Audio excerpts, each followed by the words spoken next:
Hello. Hey, Joe Williams here. It's a nice sunny Sunday afternoon, Mother's Day.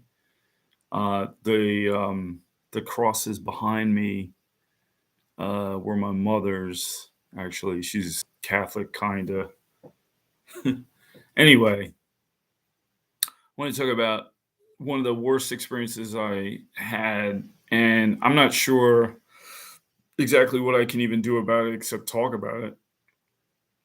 It was essentially 13 years ago, but it was a It was a experience that had a real impact on my life, and I'm trying to figure out what I can do about it. Um, so I was a student at the Philadelphia College of Osteopathic Medicine, getting a master's degree in psychology, and I was expelled twice, actually. So I'd already been expelled once. I started in 2005. I should have been done in 2008. I got kicked out of the school, and then I argued my way back in with Dr. Robert Cozzolino because it was dumb. I shouldn't have been expelled in the first place, even though I did do things that are wrong. But I don't think is he didn't think it. More importantly, he didn't think it was worthy of it being expelled. But then I was expelled a second time, and this time I really didn't do anything to deserve to be expelled. In fact, I think it was a deliberate, um, uh, kind of a hit job almost, really. A lot of lying, a lot of really devious corruption, in my opinion. So I want to focus it, and there's a lot of aspects to it, which are really interesting. Um, so I was at this place called the Council for Mental Health and Mental Retardation. And I did violate some rules, like, I wasn't supposed to have my practicum there because I was also working there, although a lot of people did it anyway. I was really working. I was working in something called an adult coping clinic. And by the way, they've changed the name. It's no longer mental retardation, which, uh, I don't know what I think it is called community council health systems or something. Of course, now we say intellectually disabled. So anyway, it was like May. I think it was May 13 years ago, and I was coming in. I was really happy because I was like, "Wow, I'm really going to graduate this time." It's not, you know, I and it's weird because my um, what do they call it? My supervisor at the school, Dr. Marcia Singer, um, advisor, right? Not supervisor, advisor. She came out to community council a second time, and I can't remember the woman who ran the entire program. But all of a sudden, I came in one day, and I remember I brought in this big thing of coffee and all these donuts. I was like really happy. And I remember the woman who ran the office I was in, she asked me, why are you here? What are you doing here? And I thought, what do you mean? What am I doing here? I'm finishing up my practicum. And she's like, oh, you didn't see the email sent to you? So I looked at this email, and it stated that I was under investigation. Now, my first thought was, since we deal with federal and state money, was that I'd committed I was being alleged to commit some kind of insurance fraud. That was immediately my thought. I called there was a woman, she's now Dr. Galana Chikalingu, and also I'm sorry, I can't think of the name of the woman who ran the whole thing, but they were on the phone, and they like wouldn't speak. They wouldn't answer me. I was like, I don't understand what this is about. Now, what's interesting about this is because I also worked in what was called wraparound services, and there was a guy. I was something called a behavior specialist consultant, and there was a guy I worked with. I never even met him. He was a mobile therapist, and the kid that we worked with together told the TSS, so it was like a three-part team, right? And the TSS was like a one-on-one for him, and he told the TSS that the guy had taken him to his house. I believe, I don't know if I remember this correctly, and sodomized him. Took the child to the house and sodomized him. So then this guy, John Owens, who's a real jackass, he called me. He was my supervisor at the wraparound piece of this thing, which is where I worked. And he said to me, he called me in. They did an investigation. And he called me in and he wanted to know what I knew about this guy who had allegedly sodomized this child, who, by the way, had already been sexually abused. So I said, I've never met him. I don't know him. You guys hired him. I didn't hire him, you know, but he knew that, like I didn't know. But it's all about covering yourself and blaming the other person. It was a joke. And he even had the light in my face. Like, I'm like, I don't know anything about it. All I know is what the TSS told me. I know as much as you know. But okay, so that was that investigation, because that guy disappeared. Went into the ether. So, which kind of, insinuates guilt. I would think, you go into hiding. When I found out I was under investigation, I didn't go into hiding. I kept calling Tasha Toomer regularly. Like, what? I don't even know what this I mean, I was filled with anxiety because of the unknown, and I did, in fact, call the families to ask them, like, what does anybody know what this is about? She refused, and so that's why she said, "Oh, I violated my, the investigation. I whatever." I didn't even know what the investigation was about. I was just calling, like, fishing. I had no idea. I had no idea what the investigation was about. So I went from uh, getting ready to graduate. I had two other jobs too at a place called ATA, and I forgot the other one. ATA. That's another video. I was like, oh my God. And I can't even remember. I'm sorry. I can't even remember the other agency I worked for. Wow. Maybe NHS, something like that. Anyway. So what's the point? Okay. So yeah, this woman named Karen Mellwig, I believe she's still at community council.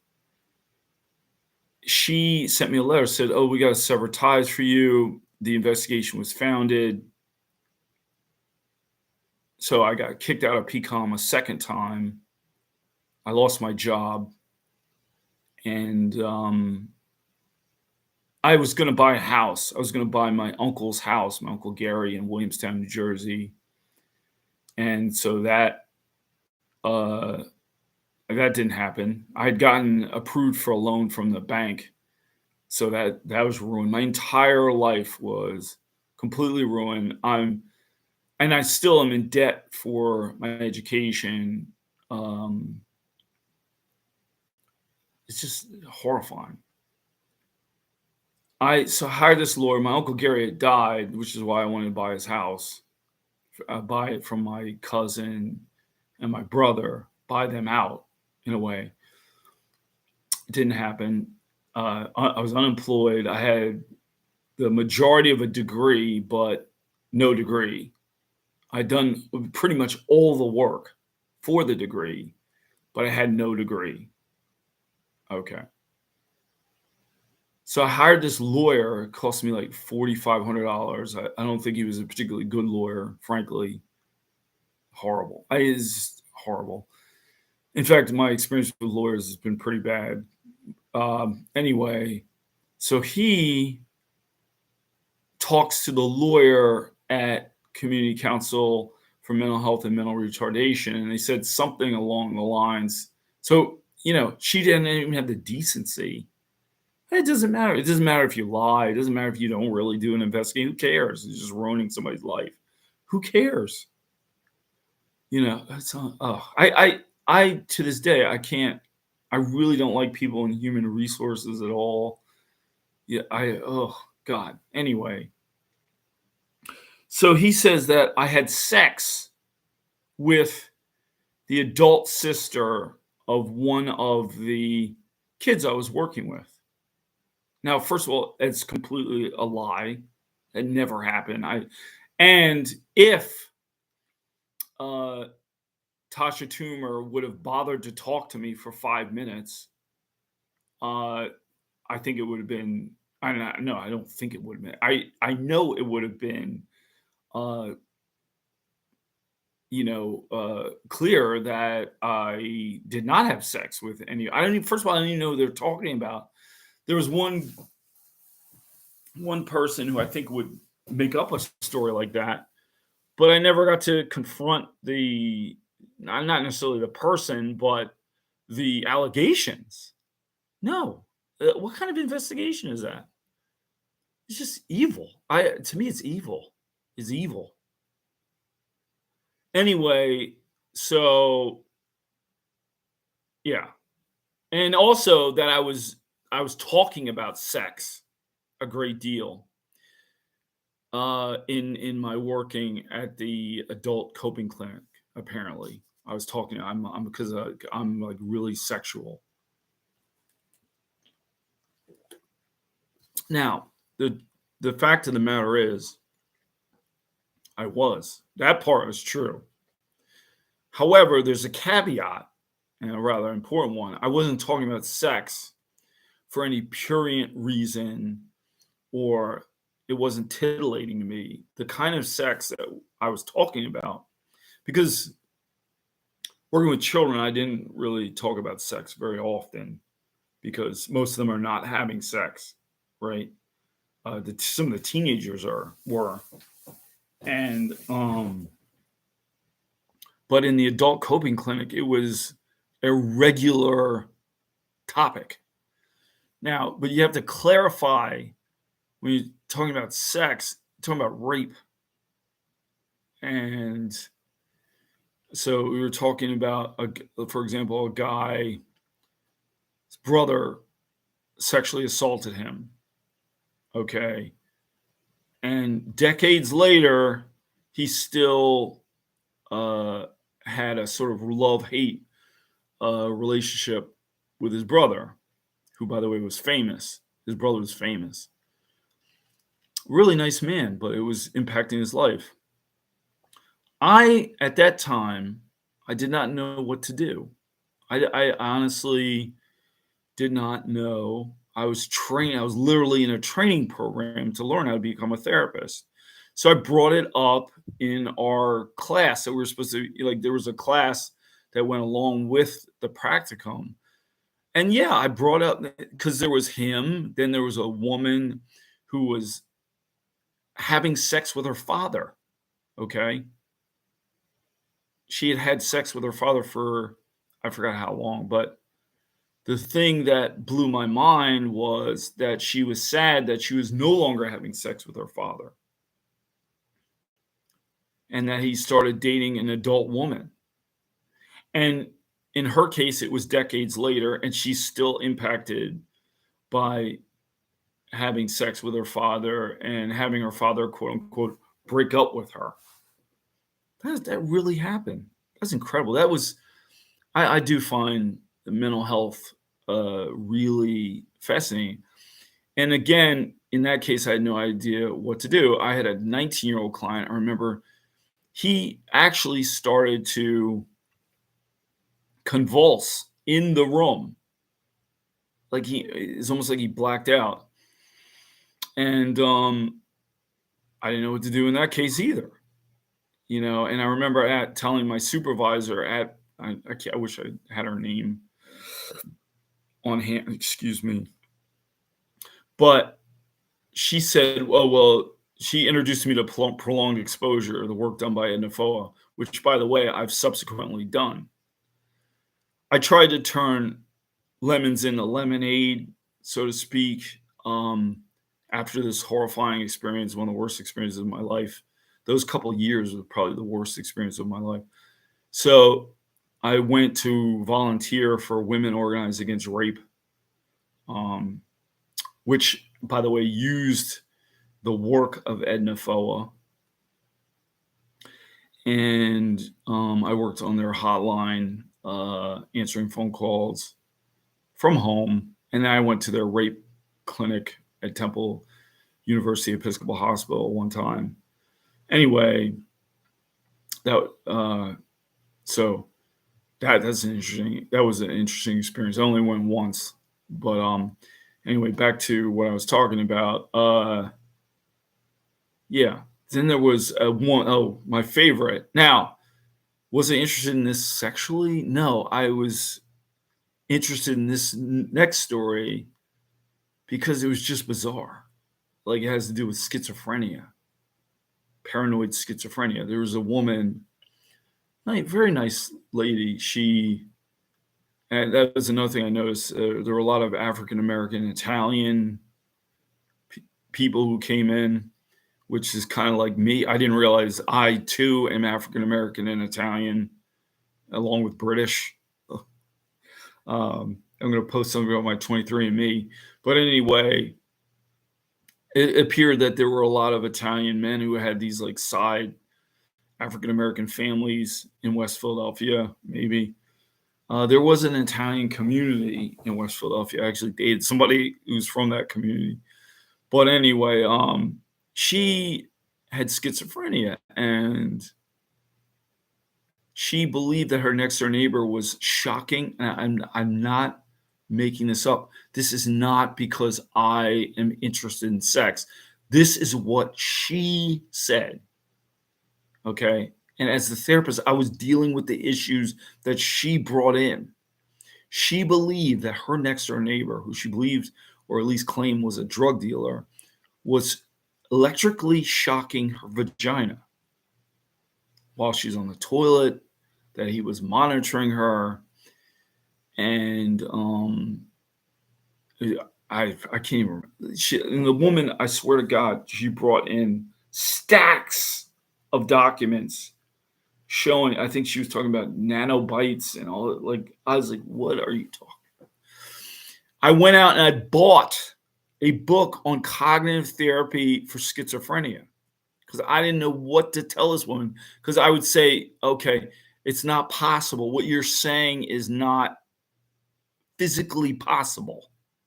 Okay, let's put aside the sex and how it's dramatic. This cannot be happening. Oh yeah, it's happening. So nothing I said made a damn bit of difference to this lady. Okay, so I actually talked about this case because I needed help, and still I don't know what to.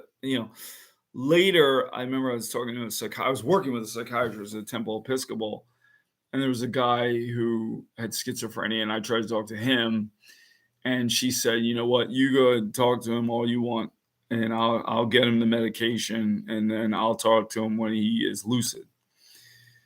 This woman was lucid. It was just that her ideas were way out. I'm actually going to go to the Beck Institute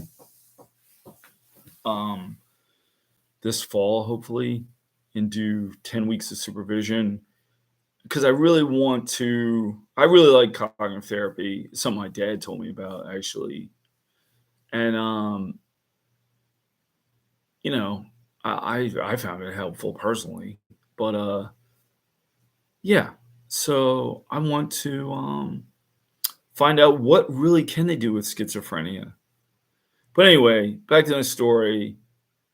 So, yeah, that's what I talked about sexually. And there was another woman. This is a very sad situation. She came in and she told me that she was being forced to have sex with two brothers at the Blue Moon Hotel.